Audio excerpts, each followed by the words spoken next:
বন্ধুরা, আশা করি সবাই ভালো আছেন। তো বন্ধুরা, এখন যে ছবিটার বিষয়ে কথা বলা সেটা হচ্ছে মনের জ্বালা, যেটা 2011 সালে রিলিজ করেছিল। ছবির পরিচালক হচ্ছেন মালেক আফসারি, ছবিটার প্রযোজক হচ্ছেন হার্টবিট প্রোডাকশন, ছবিটার রচয়িতা হচ্ছেন কাসেম আলী দোলান। ছবিটার রান টাইম হচ্ছে 144 মিনিটের মতো। ছবিটাতে অভিনয় করেছেন সাকিব খান, অপু বিশ্বাস, আহমেদ শরীফ, বাবলি, কাবিলা, মিশা সওদাগর। তো এই ছবিটাকে নিয়ে এখন কথা বলবো।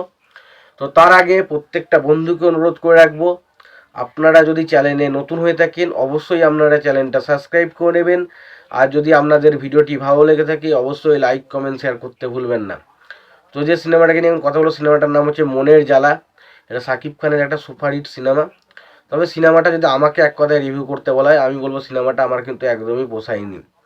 এই সিনেমাটাও কিন্তু আমার একদম ভালো লাগেনি। কালকে আগের দিন একটা সিনেমা করেছিলাম মনে বড় কষ্ট, সেই সিনেমাটা আমার একদম পোষায়নি। তো এই সিনেমাটা আমার পোষায়নি। এখানে প্রথমত হচ্ছে অনেক দিকই রয়েছে যেগুলো আমার কিন্তু খুব খারাপ লেগেছে। তো সেই সমস্ত বিষয় নিয়ে আলোচনা করব।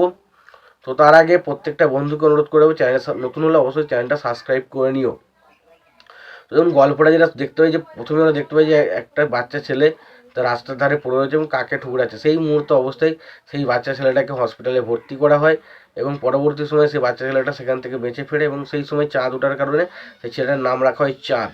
এবং পরবর্তী সময় আমরা দেখতে পাই চাঁদের ক্যারেক্টারটা এমন একটা ক্যারেক্টারে পরিণত হচ্ছে, বিভিন্ন রকমের মানে ভিলেনদের উপর যে অত্যাচার যারা করছে তাদের উপরে রুখে দাঁড়ায় এবং বিভিন্ন রকম মানুষের সাথে বিভিন্ন রকম ঝগড়াঝাটি সে করতেই থাকে। তো যেটা দেখে তার বাবা মা প্রচণ্ড বিপর্যস্ত হয়ে পড়ে এবং তার মাতা তার সামনে একদিন বলেই ফেলে যে সে তার ছেলে নয়, আসলে তাকে তারা এখান থেকে কুড়িয়ে পেয়েছে। এবং তারপর সেই জিনিসটা জানার পর সাকিব খানের কী হয়, সাকিব খান কতটা ইমোশনাল হয়ে ওঠে এবং শেষ পর্যন্ত তার যে কষ্টটাকে সে কীভাবে বোঝাতে পারে, সেই জিনিসটা নিয়ে সিনেমা, সেটার নাম হচ্ছে মনের জ্বালা। তো খুবই ভালো একটা সিনেমা, বলতে গেলে ভালো বলা যায় না।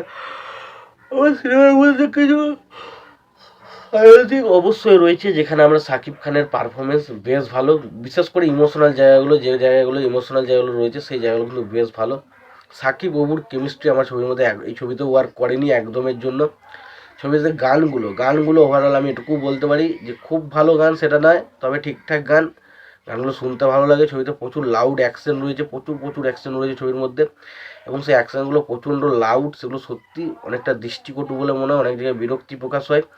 তাছাড়া আমরা যদি বাকি সাপোর্টিং কাস্টিংগুলো নিয়ে কথা বলি, তো সাপোর্টিং কাস্টিং তাদের জায়গায় যতটুকু কাজ করা দরকার তারা কিন্তু তাদের জায়গায় বেশ ভালোই কাজ করেছে।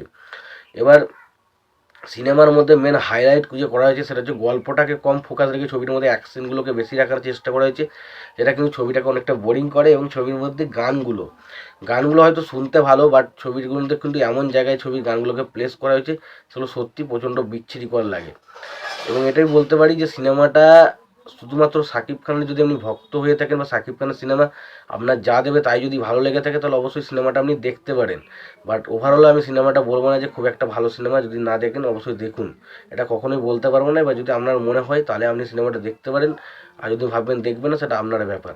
তো এই ছিল মোটামুটি সিনেমাটা নিয়ে আমার রিভিউ। তোমাদের এই বিষয় নিয়ে কি মতামত তোমরা জানিও। তোমাদের যদি ভিডিওটি ভালো লেগে থাকে অবশ্যই লাইক কমেন্ট শেয়ার করে দিও। চ্যানেলটা নতুন হয়ে থাকলে অবশ্যই তোমরা চ্যানেলটা সাবস্ক্রাইব করে নিয়ে পাশে বেল আইকনটা অবশ্যই প্রেস করে দিও। ভালো থেকে সুস্থ থেকে দেখা হচ্ছে পরের ভিডিওতে।